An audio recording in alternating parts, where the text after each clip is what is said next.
जो नगर जितना बड़ा होता है, ठीक है, उस अनुपात में वहाँ अच्छा स्थानों का जो अभाव भी है वो भी बढ़ता जाता है, जिसके कारण भूमि के मूल्यों में वृद्धि हो जाती है। अनेक बार नगरों के विस्तार के लिए जो निकट के क्षेत्र हैं वो कृषि योग्य बसावट के लिए ले लिया जाता है, ठीक है।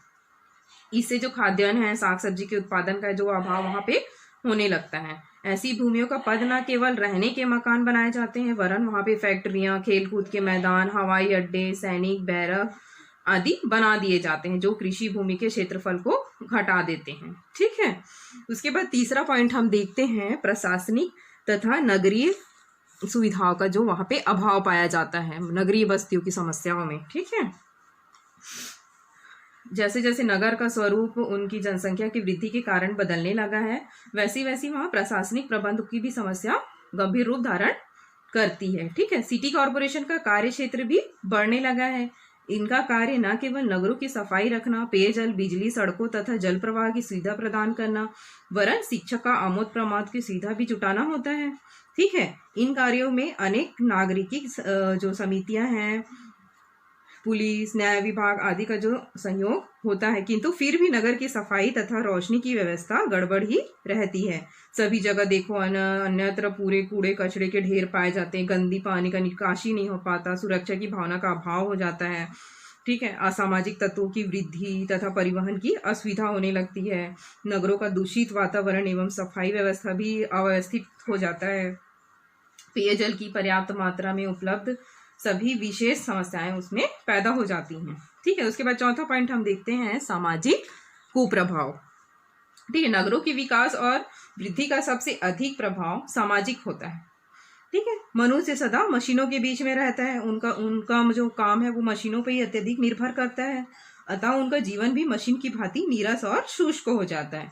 अतः सभी प्रकार के जो मानवीय मूल्यों का जो वह ह्रास हो जाता है। इसके अतिरिक्त शराब घर, नाचघर, वेश्यावली तथा नशीले पदार्थों की प्राप्ति के कारण नगरों का नैतिक स्तर तेजी से गिरता रहता है, ठीक है। घातक नशीली दवाएं आज महानगरों की क्रूर फैशन वहां पे बन गई है, ठीक। उसके बाद पांचवा हम देखते हैं लास्ट पॉइंट मलिन बस्तियां। मलिन बस्तियां अर्थात गंदी बस्तियां, उसका निर्माण कैसे हो जाता है देखते हैं। सामान्यतः जो विकासशील देश हैं में तेजी से ग्राम से जो नगर की ओर प्रवास कर रहे हैं, ठीक है। अनाधिकृत और अनियमित जो बसाव है उसको प्रोत्साहन मिल रहा है, जिसके परिणाम स्वरूप नगरीय बस्तियों में मलिन बस्तियां तथा गंदी बस्तियों का जन्म होने लगा। मलिन बस्तियां नगरीय क्षेत्र का वह आवासीय भाग है जिसमें अत्यंत ही निर्धन लोग बसे होते हैं, जो अपनी निजी भूमि खरीदने में असमर्थ होते हैं, अतः वे खाली पड़ी निजी एवं सार्वजनिक भूमि पर बस जाते हैं। ऐसे क्षेत्रों में बुनियादी नागरिक सुविधाओं का जो अभाव पाया जाता है, ठीक है, और गंदगी व कूड़े कचड़े के ढेर से युक्त इस क्षेत्र के निवासियों का जीवन अत्यंत ही दुर्लभ हो जाता है, ठीक है। ये हुआ विकासशील देशों की नगरीय बस्तियों की समस्याएं। उसके चौथा क्वेश्चन देखेंगे हम, पत्तन किस प्रकार व्यापार के लिए सहायक होते हैं, पत्तनों का वर्गीकरण उनकी अवस्थिति के आधार पर कीजिए, ठीक है। इसमें क्या लिखेंगे हम, पत्तन अंग्रेजी शब्द पोर्ट का हिंदी रूपांतरण है। अंग्रेजी का शब्द पोर्ट लैटिन भाषा के पोर्टा से लिया गया है, जिसका अर्थ होगा डोर, ठीक है, जिसका अर्थ हिंदी में द्वार होगा, उसको इंग्लिश में डोर या गेटवे बोलेंगे, ठीक है। इस प्रकार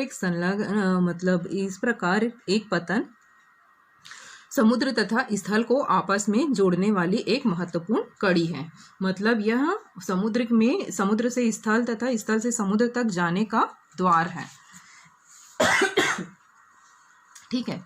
वास्तव में पतन का मुख्य उद्देश्य ही देश के विदेशी जो व्यापार है उसके लिए सुविधाएं उपलब्ध कराना होता है। उसके बाद देखेंगे, बोला है प्रश्न में पूछा है अवस्थिति के आधार पर पतनों का वर्गीकरण बताइए, ठीक है। तो अवस्थिति के आधार पर जो पतन है उसका वर्गीकरण दो आधार पर किया गया है, अंतर्देशीय पतन और बाह्य पतन। अंतर्देशीय पतन, ये पतन समुद्र से दूर स्थलखंड के भीतर स्थित होते हैं और नदी अथवा नहर द्वारा समुद्र से मिले हुए होते हैं, ठीक है। ब्रिटेन में मैनचेस्टर राइन नदी पर डुब्बी व मानदीप मिसिसिपी नदी पर मैसिफ्स, यांगडीसी क्यांग्यान पर हानकाओ तथा हुगली नदी पर कोलकाता आंतरिक पतनों की अच्छे उदाहरण है। उसके बाद दूसरा हम देखेंगे बाह्य पतन। ये वास्तविक पतन से दूर गहरे समुद्र में बनाए जाते हैं। जलपोत बड़े आकार का होने के कारण यहाँ वास्तविक पतन तक नहीं पहुँच पाते, तो बाह्य पतन का यहाँ प्रयोग किया जाता है। ठीक है। यूरोप में ब्रिस्टल का बाह्य पतन, एवमाउथ, ब्रेबन तथा ब्रेकहेवन तथा नेटिज का जो सेट नाचपैरे है वो बाह्य पतन का प्रमुख उदाहरण है। यहाँ पे आप लोग का जो असाइनमेंट का क्वेश्चन है वो ठीक हुआ। नेक्स्ट वीडियो में हम जो मानचित्र दिया है विश्व का मानचित्र उसको हम भरना बताएंगे।